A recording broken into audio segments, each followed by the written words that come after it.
There seems to be a lot more New Zealanders than there was this time last year, and no, it's not another baby boom.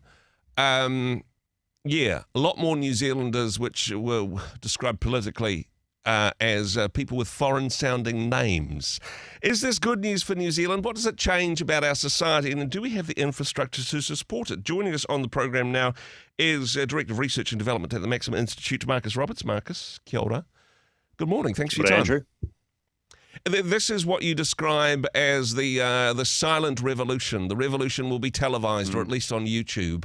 Our nation is changing, basically because in terms of the amount of births compared to deaths, we're not keeping up. We need a little bit of foreign aid in that regard, it seems.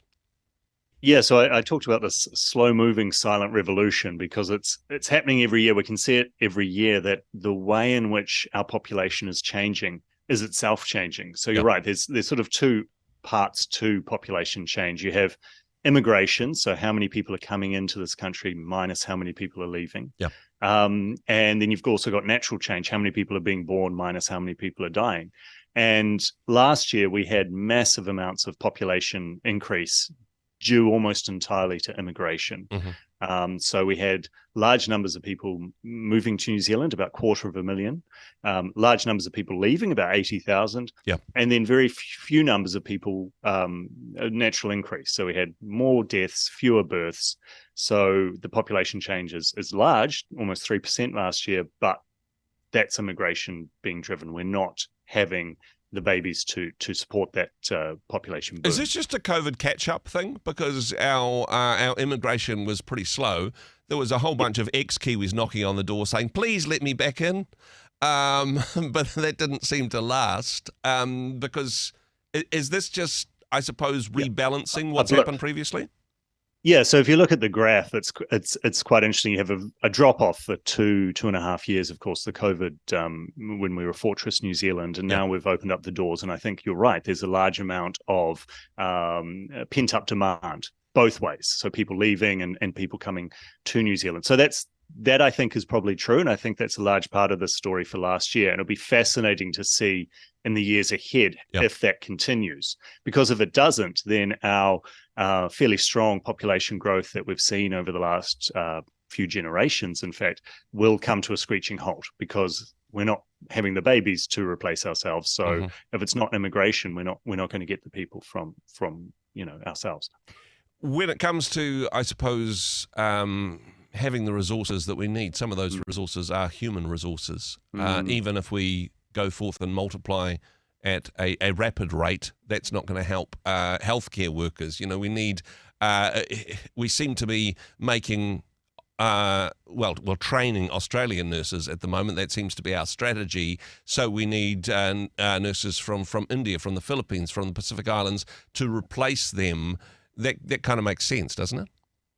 Yeah, I mean, that's a big problem. It's not just nurses. I mean, we're seeing the teachers being headhunted from Australia, the police officers being headhunted from Australia, doctors going over there. So you're right. We've got a problem in that we have a large economy next door to us where the wages are better, the weather's generally better. Yeah. There are a few more things that kill you, but generally it's a better place to. It's an attractive proposition. Yeah. And so we are, as I said, last year we lost about 80,000 New Zealanders who headed overseas. That's very large numbers. And again, that's probably a COVID pent-up demand for people who wanted to leave. But how we replace those people is a problem. You're right. You can have babies now, but they're not going to be in the workforce for 20 years or 25 years. Yeah. So we need the workers now. And as the population ages, again, because we're living longer and not having as many babies, we need the workers now to not only care for people in their old age, to provide the health care and the nursing home care and things like that, the old age facilities, but also just to pay the taxes. Yeah. We are getting to a stage where, well, think about it this way, our social security, our pension, our healthcare system in many respects is a Ponzi scheme. Yeah. We rely on having more people coming in to pay the taxes to support the people at the top. Yeah. And that's fine when you have a population pyramid, but we're getting to the stage where we're getting a population column, and soon we're going to have a population inverse pyramid, whatever that shape is. Triangle, I think they call it. Upside down triangle. That's the word. Yeah. I mean, this is concerning, but certainly this is a phenomenon throughout the Western world, and this seems to be the natural currents of immigration at the moment. The Western world has declining birth rates and this upside down triangle. Whereas the developing world is desperately looking for opportunities to travel, to be able to raise their children in a place where they have better opportunities. Is this just the tide going in and out? Is this just a natural equilibrium that we're seeing globally? I think it is for now. I think the concern is that we can rely on immigration for population growth or even population stability for new workers, etc. now. But we are it's becoming a much more competitive market, or it will become a much more competitive market for migrants for precisely the reason you just said, that we are not the only one not replacing ourselves. All of East Asia effectively is not. Japan, China, South Korea, most of Europe is not replacing itself. Even America was always considered quite fecund. It's not anymore. It's below replacement rate as well. So you're right, the sort of developed world is going to be crying out for migrants and for skilled workers, or probably any workers. And so how are we going to position ourselves in a way that we can compete globally? We're not easy to get to for a start. People can't walk here or catch a small boat ride to get here. So how are we going to make it? To be fair, we've got a more inviting immigration policy than, say, the United States or even our neighbours in Australia. There are perhaps clearer paths to residency here than in some parts of the world.